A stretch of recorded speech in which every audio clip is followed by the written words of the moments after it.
நிஜமாவே உனக்கு அண்ணி மேல அக்கறை இருந்திருந்தா நீ என்ன பண்ணிருக்கணும்? அத்தை கிட்டயோ இல்ல அருண் கிட்டயோ இந்த விஷயத்த சொல்லிருக்கணும். அண்ணி வீட்டுக்கு வந்ததும் இவங்க பக்குவமா பேசிருப்பாங்க. அண்ணி எமோஷனலா அப்செட் ஆனாலும் அத்தை சமாதானப்படுத்திருப்பாங்க. அதுக்கெல்லாம் ஒரு வாய்ப்பே கொடுக்காம நீ எதுக்கு அவசரப்பட்டு அண்ணி கிட்ட உண்மைய சொன்ன? விஷயம் இவ்ளோ தூரம் வந்ததுக்கு அப்புறம் உண்மையை சொல்லணும்னு தான் யாரா இருந்தாலும் நினைப்பாங்க. இதுல என்ன தப்பு இருக்கு? சுதா, நீ உன் ஃப்ரெண்ட காப்பாத்த நினைக்காத சுதா. அண்ணி எவ்வளவு சென்சிட்டிவ், எவ்வளவு எமோஷனல்னு ரஞ்சிதாக்கு நல்லாவே தெரியும்.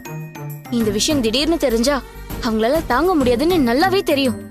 அந்த வேதனையில அவசரப்பட்டு அவங்க தப்பான முடிவு எடுப்பாங்கன்னு தெரியும். அவங்க அப்படி தப்பான முடிவு எடுக்கணும் தான் ரஞ்சிதா முந்திரி கோட்டை மாதிரி இது எல்லாத்தையும் போட்டு உடைச்சிருக்கா.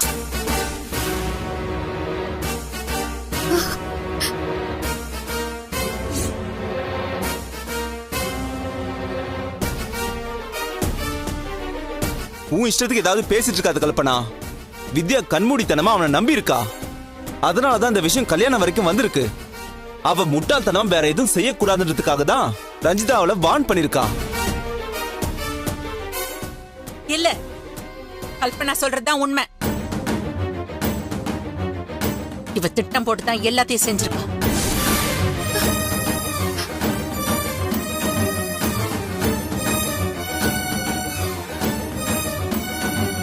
கல்யாணம் பண்ணதை மறைச்சு அந்த ராஸ்கல் வித்யாவை ஏமாத்திருக்கான். காதலிக்கிற மாதிரி நடிச்சு அவ மனசுல ஆசைய தூண்டி இருக்கான். அவங்க பழக்கம் தெரிஞ்சும் இவ வேடிக்கை பார்த்துக்கிட்டு அமைதியா இருந்திருக்கா.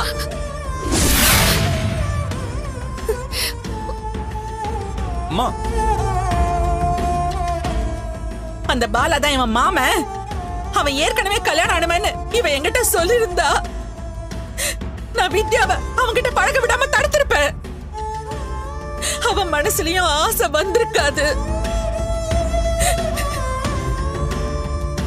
வித்யா மனசுல ஆசை வரணும், அத நிராசை ஆகணும், அந்த வேதனையில அவ துடிக்கணும்னு தான் தன்னால இவ வாயை திறக்காமே இருந்திருக்கா.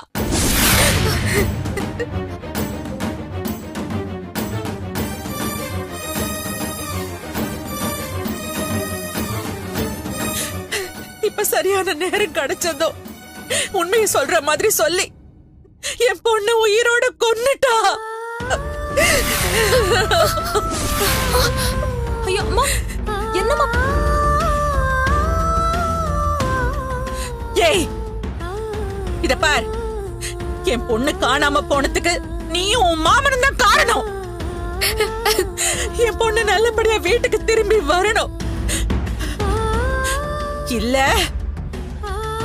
இந்த கையாலே உன்னை கொன்னுட வேண்டி. அம்மா அம்மா அம்மா விடுங்கம்மா, அம்மா விடுங்கம்மா, அம்மா அம்மா விடுங்கம்மா, அம்மா அம்மா என்னமா பண்றீங்க? ரஞ்சிதா உனக்கு ஒண்ணும் ஆகல. அம்மா எல்லாத்துக்குமே காரணம் ரஞ்சிதான்ற மாதிரி பேசாதீங்கம்மா. அந்த தீனந்தமா வித்யாவை நம்ப வச்சு ஏமாத்திருக்கான். வித்யா கல்யாணம் வரைக்கும் போனதுக்கு அப்புறம் தான் விஷயம் இவ்வளவு சீரியஸா போயிருக்குன்றது ரஞ்சிதாவுக்கு தெரியும். அம்மா இப்பயாவது வித்யாவை காப்பாத்ததான் ரஞ்சிதா முயற்சி பண்ணிருக்கா. அது தெரியாம அவ காப்பாத்த முயற்சி செஞ்ச மாதிரி தெரியலையே. வித்யா அண்ணி இவளை இப்ப வரைக்கும் ஏத்துக்கவே இல்ல.